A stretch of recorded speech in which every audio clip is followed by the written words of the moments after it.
and 7 races over some of the roughest terrain the South African continent can throw at them. These are the country's best off-road racing drivers, driving some of the best off-road machinery you will find anywhere on the planet. It's fast, it's rough, it's filled with drama and emotions, and it is downright spectacular. It's called the South African Rally Raid Championship, and we go behind the dust.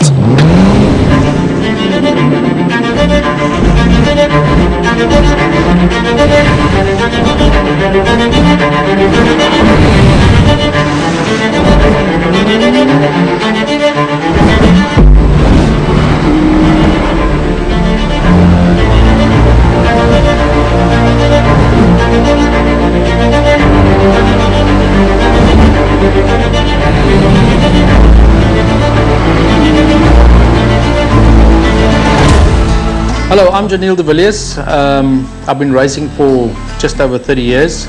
Started off in touring cars back in the 90s, won 4 South African touring car titles, and then I moved to off-road racing. I won my first championship in off-road racing in 2001. Then moved on to race overseas in off-road championships. So I won the Dakar Rally in 2009. I'm the current South African Rally Raid champion. So hopefully we can do the same this year. My name is Johan de Bruin. I'm a businessman from Pretoria. I recently started racing off-road, or what they call the South African Rally Raid Championships. Last year was just coming into the racing scene, learning a few new things, trying new cars. So this year we decided to move on to a brand new Redline Revo T1 Class FIA. This is our brand new car behind us, and I'm really looking forward to the season. I'm Glyn Hall from the Toyota Gazoo Racing Team, South Africa. I've been involved in motorsport all my working life, so that rates back to 1976. I haven't done the maths, but it feels like well above 40 years. Some could say I've never had a proper job, so yeah, it's my passion is the business, and that makes it a lot easier. We try and create these pockets of excellence, so really much from start to finish a turnkey solution. Hi, I'm Terence Marsh, CEO of Redline International. We manufacturers and service providers for T1 Dakar race cars. Redline International, totally independent. We can choose to design the cars whatever we want, when we want, whether it's aerodynamics to the look and the feel. We really have a blank canvas. We don't have anybody from a major manufacturer or one of the leading brands dictating the look of a race car or the components in the race car or which engines to use. So 100% independent. My responsibility is to look after all the technical aspects of the Toyota Gazoo Racing Team. That's everything to do with Rally Raid and any other things that I'm asked to do. So Rally Raid in old terminology is off-road or cross-country, where there's a set of regulations, a car is built to it. In our case, that's the Hilux, and the races are predominantly on rough roads, gravel roads, sandy roads, big dunes, and in South Africa we have nearly all of those aspects, actually apart from the big dunes in our championship. When we go to Botswana, we have good sandy roads, lots of uneven surfaces, so it's a great place for us to test. From an independent point of view, the positives being that we're free to do what we want when we want. The negatives is you obviously don't have that big manufacturing budget behind you. Every rand you got to make it yourself. So a very customer-centric business. Customers are between 35 and 65 years old, multi-millionaires somewhere around the world that have a sense of adventure or Dakar on their bucket list. We really facilitate that process. From a budget perspective, I'd be surprised if we had 10% of what the major manufacturers are having. You know, as I said, so we're on the same playground, which is all good and well, but it's kind of the David and Goliath story. You know? The reality is they've got a significant amount of money. We would focus a lot more on reliability than performance because of the ability of our customer base to run these cars and maintain them around the world. So the exit point for us is probably at about 90%. To try and extract the last 10% of that car requires a lot of time, resources and money, and that's not something that we have. And then we're good to go. We're good to race. Yeah. From Redline International's point of view, we do run a factory car, and all those upgrades and learnings get passed on to our customer cars effectively.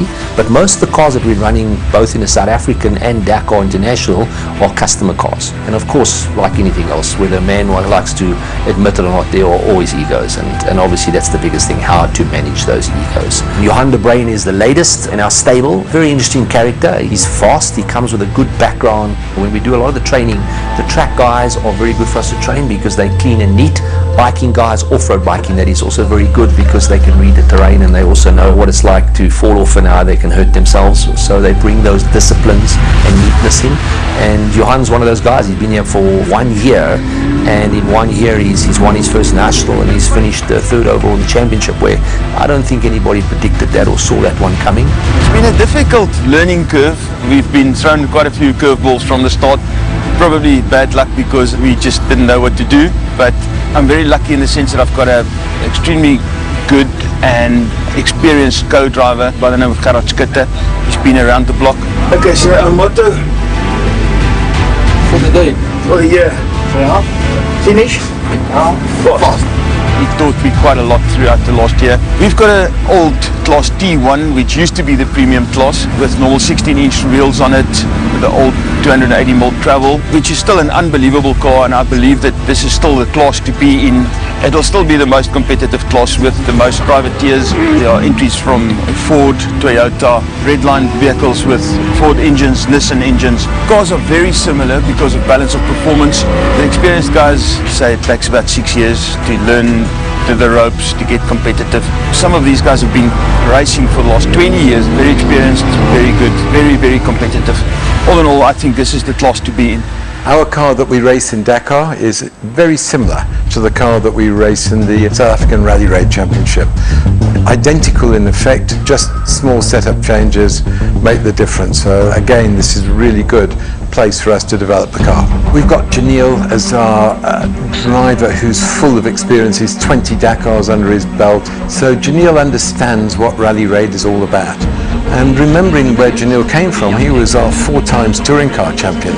And it's very unusual for a driver to be so successful on the track and so successful on gravel.